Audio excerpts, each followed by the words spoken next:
Yo, 1 2 1 2. You already know it's your boy Klass One, live and direct at the LA Record Fair. Man, check this out. Look what I got with me. It's a homie, the one and only DJ Hydroe. Yeah. If you don't know about him, then you ain't from the West Coast. I gotta tell you that much. Shout out to my brother Klass, man. Thanks for swinging by, homie. Yeah, yeah, good to be here, bro. Good to be here. Yo, so check this out. One of the things that we like talking about is the early days of hip hop. I'm an 80s baby. Yeah. So I'm not sure you're an 80s baby too. Yeah. So so you saw hip hop when I was I was born in 1980, man. So yeah, it was. Oh, there you go. That's what's up. Pretty much born into it, right? Like at that point. So, do you recall the first time you witnessed any of the elements of hip hop back in the 80s? Yeah, for sure. Probably about 86, 87. Okay. My family was, big family, so there's a lot of parties in the house. So I had an uncle, he was a pop locker. So he would come home and he would start pop locking. So busting the moves. Busting the moves, bro. So, he was a cholo, bro, straight out. Like, and back in the days, he had the high socks on, down ass fool, just putting on the moves, you know what I mean? So I always thought those were the cool guys, man. And I didn't realize that, gangsters were, at that time, influenced by hip hop culture. And that's what that was, pop lock. You know what's crazy? Is that a lot of the pop lockers, the B-boys, the graffiti writers, the DJs, the MCs, they were all banging. Yeah. They were really banging out there. That's what I remember. But the minute they touched the mic, the turntables, the Adidas shoes, should I say Fearless shoes, because in LA we rock Fearless. Right. The whole gangbanging was out the window. Oh, for sure. It was straight hip hop. For sure. And that's what pulled me in, man. Like really, it was like, you could be a gangster around other gangsters from other neighborhoods, but when you got into the hip hop scene, like everything went away. Like you said, everything, it was just all about the music. It was all about the culture. That's it, bro. That was crazy. Because if you think about it, Uncle Jam's Army, it was a mixture of all different sets. Crips, Bloods, everybody. And they were just in one spot. That was it. For the music. You go to Reditron, all the pop lockers, the B-boys were from different sets. Yep. But at Reditron, that was all forgotten. That's what's crazy. You see, and that's one of the things that people don't talk about. How the environment of hip hop in LA back in the 80s, it was heavily. A lot of the hip hoppers were bangers, but when it came to the culture, it was all about hip hop. Yeah. I mean, we have such a huge gang culture here. Like when you talk about lowrider scene, we talk about fools are going in and out of prison all the time, so that stuff was spilling out into the community of hip hop culture. But like you said, all that went away, man, and that's what really attracted me to hip hop was it was our culture, it was our thing. Yep. We had this place where we can go and we could chill out with a bunch of people from different neighborhoods or different culturistic backgrounds, you know what I mean? But we had our shit, man. And so when people ask me, they're like, "Yo, you from New York?" It's like, "No, man, I'm just hip hop. Like that's my religion. Like hip hop culture is my religion. You know what I mean? Like, that's what I believe in because that's what saved my life. You know what I mean?" Now, do you recall the first rap song you heard?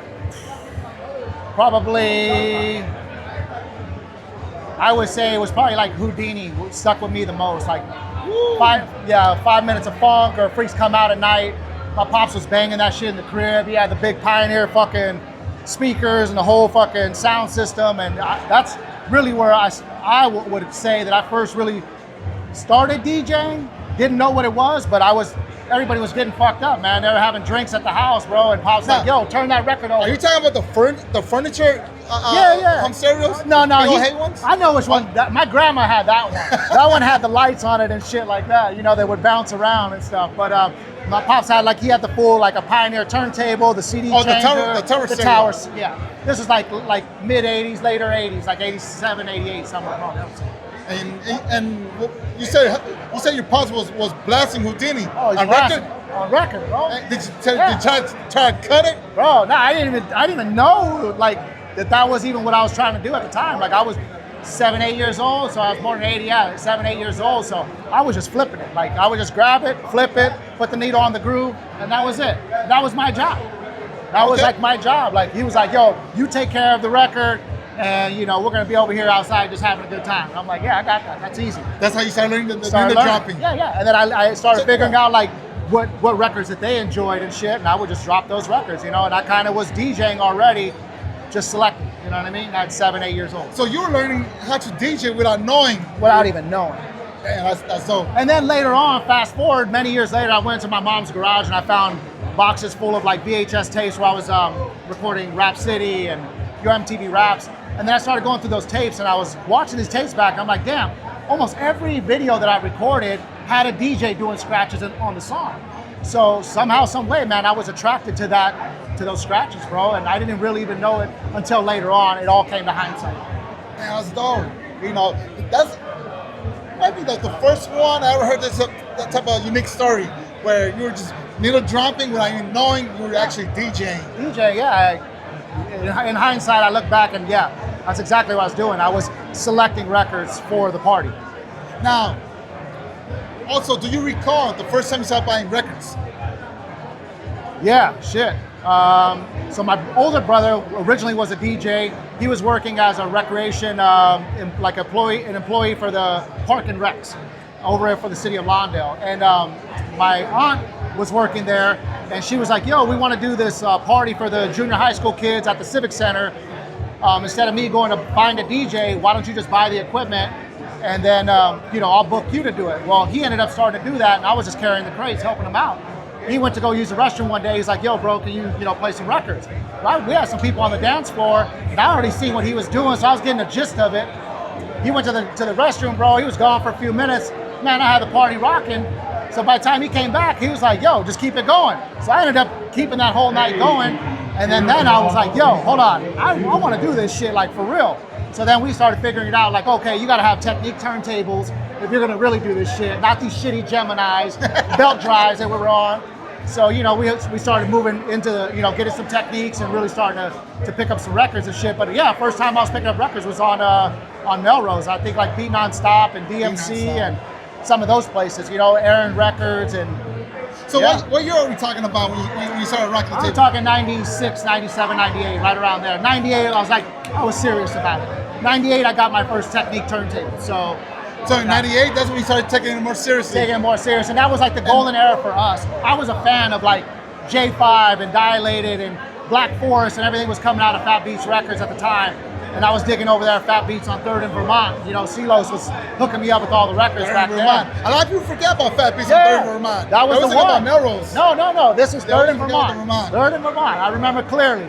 So I would go there, and I think J-Rock was working there at the time, and fucking Redmatic and the Beat Junkies and shit were working there. I was like, man, this is crazy. Like, cause I was a fan. You know, I'm a fan of hip hop music. So to go to my local record store in LA and have like my heroes working there, and you know, being able to consult with them, like, yo, what's the hot shit? You know what I mean? Like, oh, hey, what's this song? And I would say like the melody, and Silos would be like, oh yeah, that's that one, man. Grab 2 copies, you know?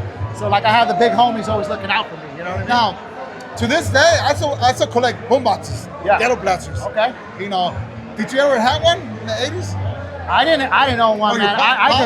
Pops just had like the home system. He had the house, the big stereo home system, but I never collected boom boxes until recently. I actually just picked up my first 931 maybe about 4 or 5 years ago. So yeah, so I got a minty ass 931 sitting at the crib.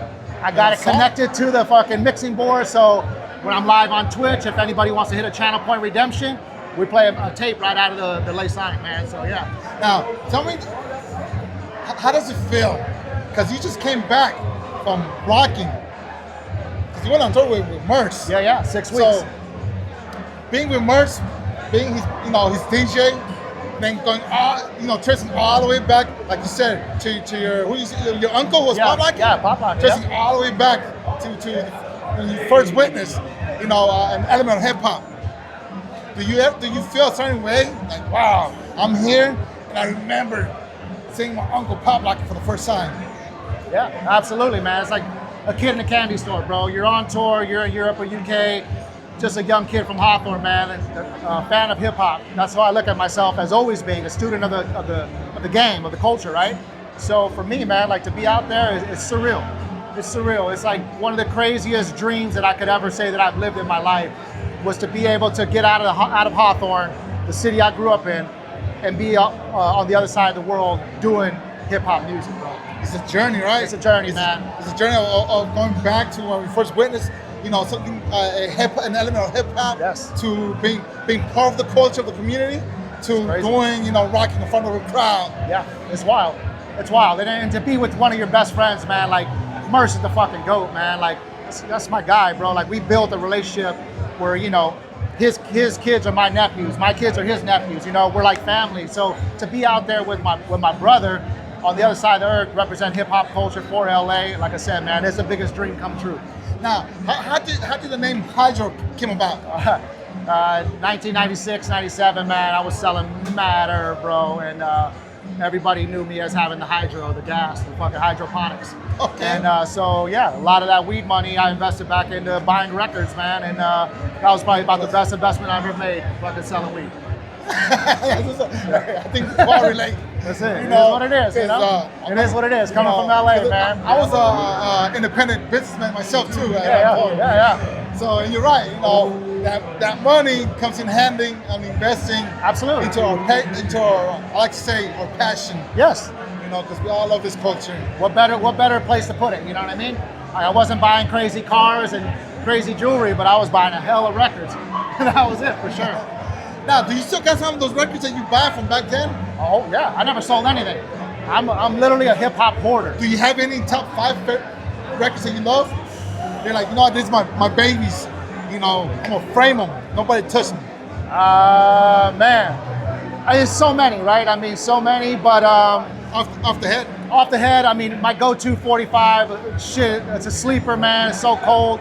One of my favorite groups in LA, People on the Stairs, Acid Raindrops, live from LA version. Woo. Rest in peace, Double K. I got that smack on 45, man. That's my go-to, one of my favorite records of all time. One of my favorite hip-hop groups of all time. So as you can see, I'm working on an Alcoholic set. You just mentioned Double K. That's my big homie right there.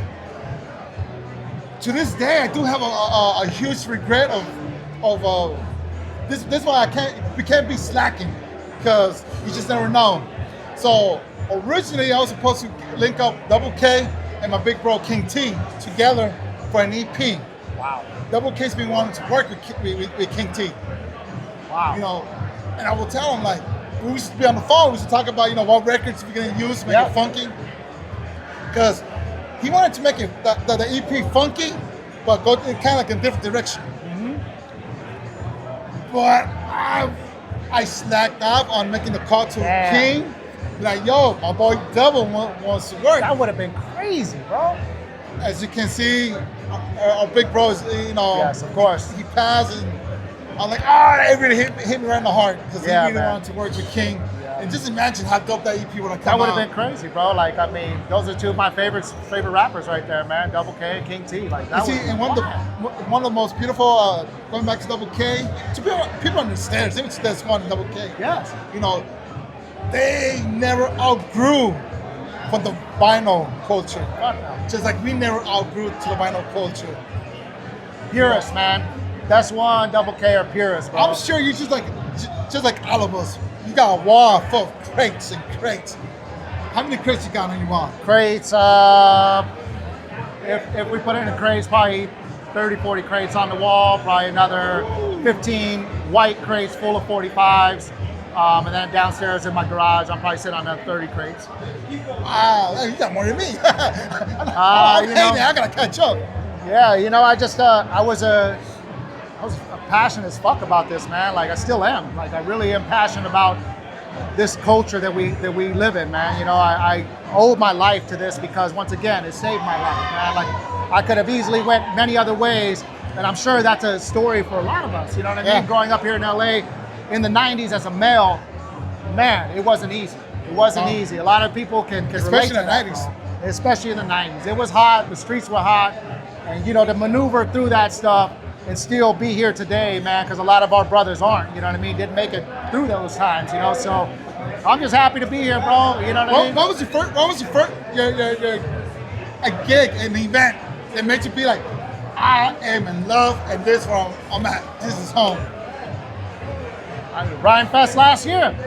I mean, shit, being up there with Merce, man. You know, we donated 10,000 to the immigration defense lawyers, man. Being at the Coliseum Man, shout out on to Merce for that. That's it, man. You know, so shout out to Merce for that, bro, bringing me along the journey. But really, like, you know, I've done some shows here in LA, man, that I could say that, okay, solidified me as an artist here in my own city. But being at the Coliseum in front of all of my peers, in front of all of hip hop here, and doing what we did, I guess that's when you got to know. Like, especially because the Coliseum, is right? like a landmark of LA. I mean, my dad was taking me to Raiders games there back in the 80s, bro. So I remember being there in the 80s as a young kid watching the Raiders there, and I'm on stage as an artist. And you're rocking at the Coliseum. Yeah, it was just, you know, a dream come true. Crazy story behind that, though. I actually forgot my laptop, and I figured it out 45 minutes before the set. So I was juggling around, looking like, trying to figure out what I was gonna do. And mind you, we're going on right before Alchemist, bro. We're doing this big donation, you know, to the defense, immigration defense. I remember, I was there. So 45 minutes before the set, bro, I forgot my laptop at home. Yeah, I didn't know. And I was there since 10 a.m. So, you know, I want to tell the story because it's crazy the way it happened. I sent my wife home to go get my laptop. She wasn't gonna make it. So my son was DJ for Power 106, my 21-year-old son. So I went over there, and luckily I had all the tracks on my cloud, and I airdropped all the music to my son 45 minutes before the show. 3 minutes before we went on stage, I'm running up there with his laptop. Wow. And I ended up pulling the set off, man. But it was wild. I never let Merce know. Like, I was like, nah, I can't say shit. It's my job to be professional and get over there and make it happen. So that was a crazy story, bro. Like, that was one of the most stressful situations as being a DJ. And see, and this is the things that fans, they don't see. They don't see, the bro. behind the scenes, Oh, some man. of the craziness that goes down. It was wild, bro. It was wild, and honestly, it was kind of a blur after that. But I do remember certain moments. But you know why you made it happen? Because of the years of experience you got. Absolute, bro. That's why you were able to make it happen. Thank you, bro. Because I'm pretty sure you probably had like a year of experience. Things would have gone super sideways. Super sideways, man. So but because you've been in the game Yeah. for, I'll say, what, 30 years? Yeah, about 30 or more? years. Yeah. In fact, let's go back to when you were just little jumping for your pops. Yeah. That's the day you actually got experience. Yeah, 87, That's when you started 88, learning. right around that, yeah. 87, 88. So we're talking about 40 years of experience. 40 years. That's why you were able to make it happen. That's what I feel like, yeah. 40 years of hip hop, I've been around, yeah. The hip hop just turned 50 not too long ago, so yeah, I'm right there, man. And shout out to all the OGs, bro. Like, everybody that's put me on, like, you know, bringing me under their wing. You know, Break B. Lou from, you know, New York, and you know, fucking all the homies, man, that just, you know, brought me under their wing. So I'm able to console with them still to this day, give them a phone call, check on them if I got any questions, or an open book for me, man. So I'm just super lucky, extremely humble, extremely blessed to be part of this culture and community, along with you, Klass. Love you too, bro. Love you, bro. Thank you. If I may speak for the whole hip hop community, thank you for rocking the tables, man. Thank you, bro. Thank you to you yourself. Killing it, I man. appreciate it. Thank you, man. You and your wifey. Thank you, man. She's doing some dope shit, man. Like, shout out DJ Jeannie, shout out to my son, Dan Bomb, the DJ Bomb. He's at Power 106, killing shit right now. We just that's your boy. No way. That's my son. Yeah. I didn't know that. Yeah, so that's my son. Yeah, I got two 21-year-old boys, man. One's a rapper, the other one's a DJ. We just did Sway's Universe over at XM, Shade 45 last Friday. Jeannie killed it, man. All underground hip hop, fucking represented, man. So, you know, it's a family affair. That's the beauty. You know, the generation keeps on passing over. For real, man. For real, yeah. That's how we do it, bro. Well, thanks a lot, bro. Let's just keep it going, man. Thank you. As you can see, we got a spot for record vendors. Yeah. So we're gonna go digging. That's it. You know, because Los Angeles Record Fair, man. Thank you so much. Direct. We're out. Peace. Appreciate it.